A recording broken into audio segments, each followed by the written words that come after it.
Hello everyone, welcome to my channel future teacher.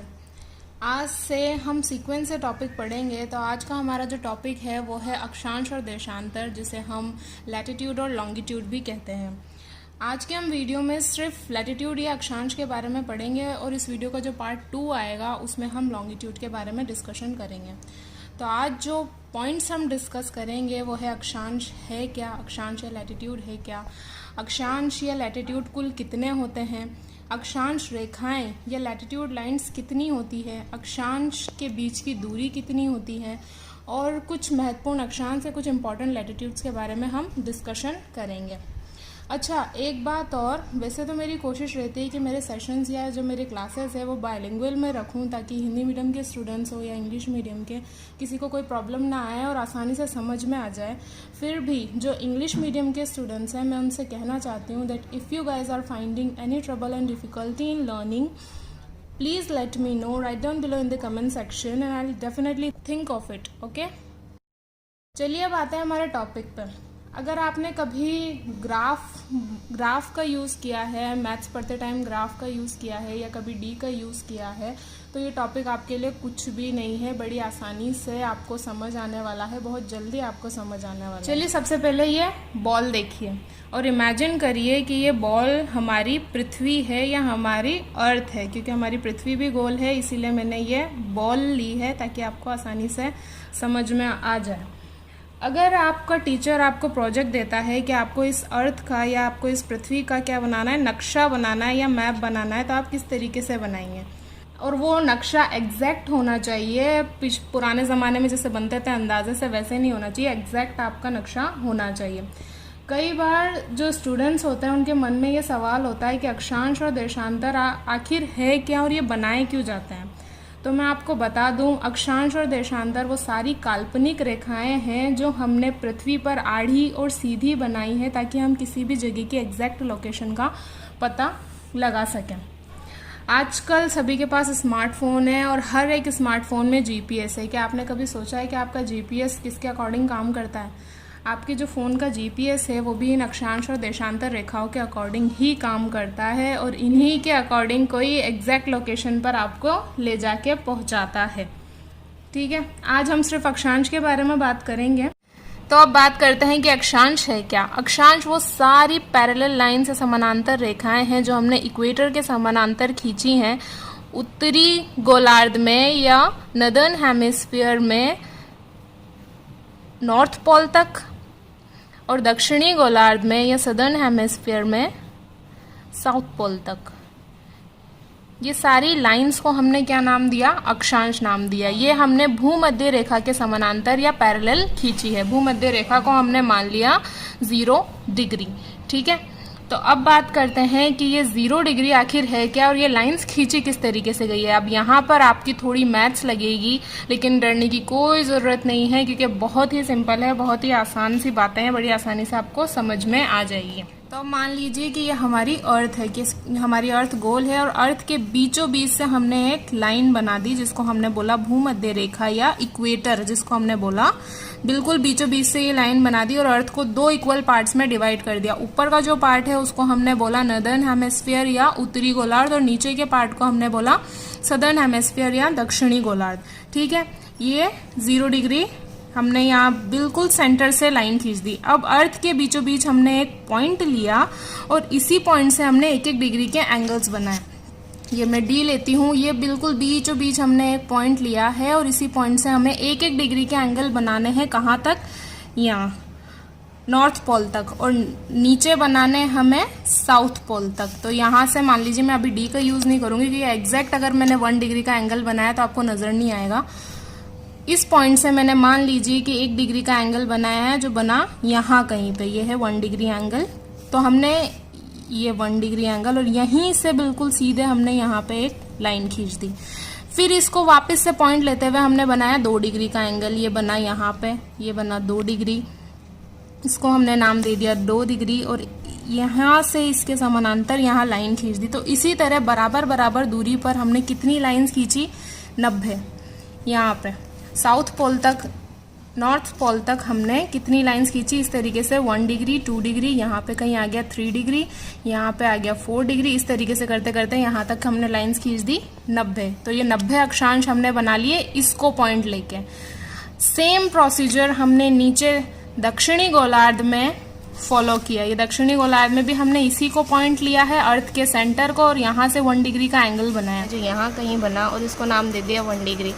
फिर वापस से इसी को पॉइंट लेते हुए 2 डिग्री का एंगल बनाया और फिर यहीं से वापस से बनाया, इसको हमने नाम दे दिया 3 डिग्री। और यहाँ से हमने सीधी लाइन खींची, यहाँ से भी हमने सीधी लाइन खींची, यहाँ से भी हमने सीधी लाइन खींची। तो इसी तरीके से हमने दक्षिणी गोलार्ध में पूरे 90 डिग्री तक, यानी कि साउथ पोल तक हमने बना लिए 90 एंगल और 90 लाइंस हमने बना ली, 90 अक्षांश हमने बना लिए।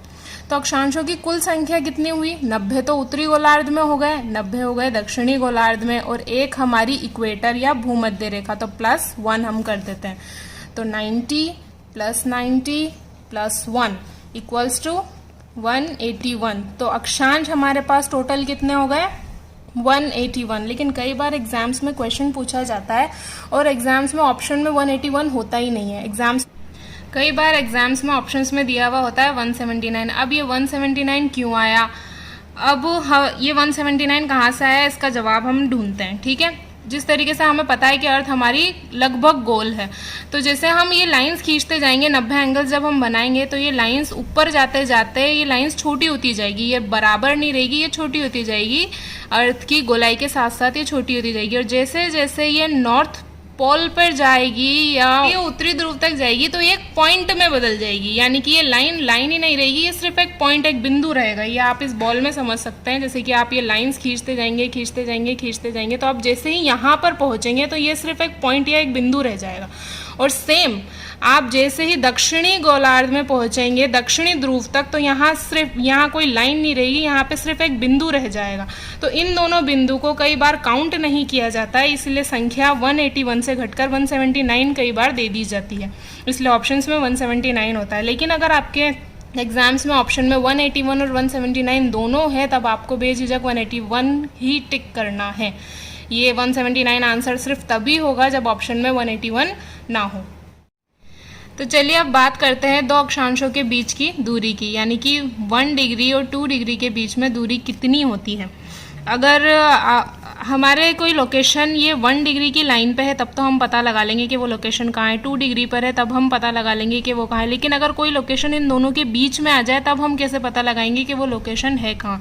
तो इसके लिए हमने इन दोनों के बीच की जो दूरी है उसको भी नाप लिया है, और इन दोनों के बीच की दूरी कुल कितनी है? 111 किलोमीटर।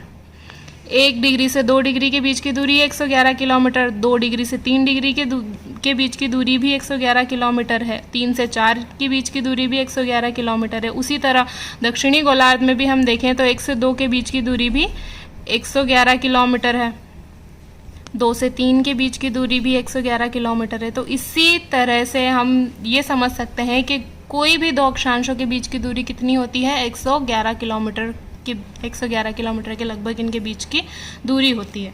ठीक है, 1 डिग्री अक्षांश से 2 डिग्री अक्षांश के बीच की दूरी 111 किलोमीटर होती है, ये हमने पता लगा लिया। ये एग्जैक्ट उसी तरह है जिसी तरीके से हम ग्राफ में किसी लोकेशन का पता लगाते हैं। जब हम ग्राफ का यूज करते हैं तो ग्राफ में भी लाइंस इसी तरह से होती हैं, सीधी और खड़ी, और इन्हीं के बीच में हम कोई भी पॉइंट हमें दे दिया जाता है और उस एग्जैक्ट पॉइंट का हम पता लगाते हैं। उसी तरह पृथ्वी पर भी ये ग्राफ की तरह ही सीधी और खड़ी लाइनें बनाई हुई है अक्षांश और देशांतर के रूप में, ताकि हम किसी भी एग्जैक्ट लोकेशन का पता लगा सके कि कोई भी लोकेशन पृथ्वी पर आखिर है कहाँ, और इसी के अकॉर्डिंग हमारे पूरा वर्ल्ड मैप बनाया गया है बड़ी ही आसानी से। चलिए अब हम बात करते हैं कुछ इंपॉर्टेंट लैटिट्यूड्स के बारे में या कुछ महत्वपूर्ण अक्षांश के बारे में। तो जैसे कि हमें पता है कि हमने पृथ्वी के बीचों बीच एक रेखा खींची है जिसे हमने भूमध्य रेखा नाम दिया है या इक्वेटर नाम दिया है। ये 0 डिग्री अक्षांश है, ये भी बहुत महत्वपूर्ण है। ये आगे जाके जब हम नए दूसरे टॉपिक्स पढ़ेंगे तब उसमें बहुत काम आने वाला है। एक इसके ऊपर 23.5 डिग्री का जो अक्षांश है, 23.5, 23.5 डिग्री का एक अक्षांश है जिसको हम कर्क रेखा कहते हैं या ट्रॉपिक ऑफ कैंसर कहते हैं। ये भी एक बहुत इम्पॉर्टेंट अक्षांश है। उसके अलावा उत्तरी गोलार्ध में अगर मैं अक्षांश देखूं तो एक और अक्षांश है जो कि बहुत इम्पॉर्टेंट है, जो आता है 66.5 डिग्री पर, 66.5 डिग्री पर, जिसको हम बोलते हैं आर्कटिक व्रत। आर्कटिक व्रत। अब इसको आर्कटिक व्रत क्यों बोलते हैं? क्योंकि ऊपर की तरफ यहाँ पर है आर्कटिक ओशन, जैसे कि हम सब जानते हैं।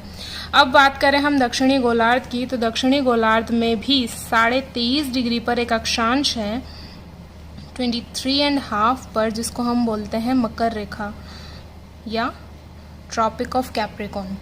ठीक है। और एक अक्षांश 66.5 डिग्री पर है, जिसको हम बोलते हैं अंटार्कटिक व्रत। अंटार्कटिक व्रत। अब इसको अंटार्कटिक इसलिए बोलते हैं क्योंकि यहाँ पर अंटार्कटिक ओशन है। ओके, ये हो गया हमारा अंटार्कटिक व्रत। तो ये कुछ इंपॉर्टेंट अक्षांश हैं जो आपको बार बार आगे के टॉपिक्स में सुनने को मिलेंगे, तो ये आप देख लीजिए एक बार। 0 डिग्री पर है हमारी भूमध्य रेखा।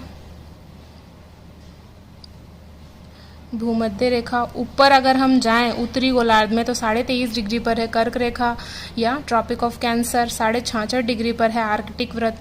अगर दक्षिणी गोलार्ध में आए तो 23.5 डिग्री पर है मकर रेखा और 66.5 डिग्री पर है अंटार्कटिक व्रत। ओके, तो ये कुछ इंपॉर्टेंट लैटिट्यूड या अक्षांश है जिनके बारे में हमने डिस्कशन किया है। ये आपको बार बार देखने को मिलेंगे नेक्स्ट टॉपिक्स जो हम पढ़ेंगे उनमें। ये एक तरीके से बेस है आपका।